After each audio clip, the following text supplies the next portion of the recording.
សួស្តីអ្នកទាំងអស់គ្នាថ្ងៃនេះ Channel ដង CEO នឹងលើកយកការសន្ទនាមួយដើម្បីបកប្រែសម្រាប់អ្នកទាំងអស់គ្នា A practical skill ជំនាញអនុវត្ត What practical skill have you learned តើជំនាញអនុវត្តអ្វីដែលអ្នកបានរៀន Cooking is a practical skill that I have practiced recently ការចម្អិនគឺជាជំនាញអនុវត្តមួយដែលខ្ញុំទើបតែបានរៀននៅថ្មីៗនេះ Who taught you that skill តើនរណាគេបង្ហាត់អ្នកអំពីជំនាញនោះ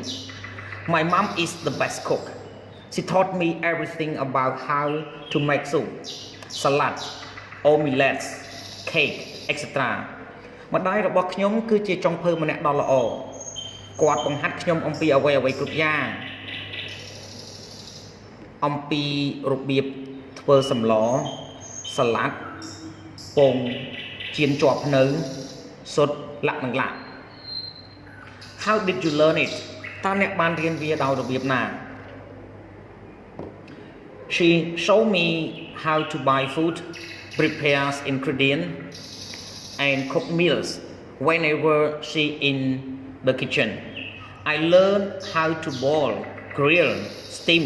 fry braise etc day by day គាត់បានបង្ហាញខ្ញុំពីរបៀបទិញម្ហូបការរៀបចំគ្រឿងផ្សំហើយចម្អិនអាហារនៅពេលណាក៏ដោយដែលគាត់ស្ថិតនៅក្នុងផ្ទះបាយខ្ញុំរៀនពីរបៀបស្ងោរអាំងចំហុយឆាខលាក់នឹងលាក់ពីមួយថ្ងៃទៅមួយថ្ងៃ Why did you learn it ហេតុអ្វីបានជាអ្នករៀនវា I just want to be a good cook like my mom when I get married I will prepare the best dishes for my husband and children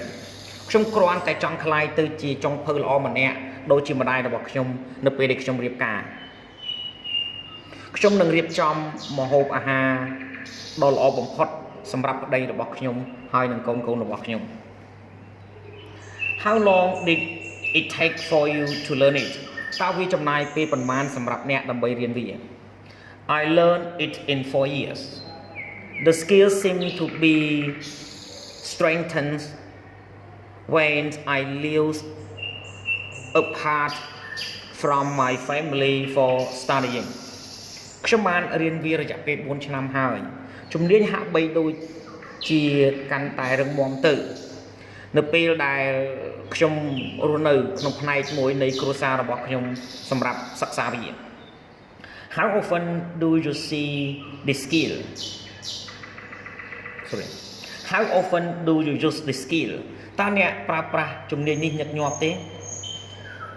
I cook every day I also love homemade food ខ្ញុំចម្អិនជារៀងរាល់ថ្ងៃខ្ញុំចូលចិត្តអាហារដែលធ្វើនៅផ្ទះផងដែរ How has this skill helped you តើជំនាញនេះជួយអ្នកយ៉ាងម៉េចដែរ It make me more confident whenever I go on a picnic outside I always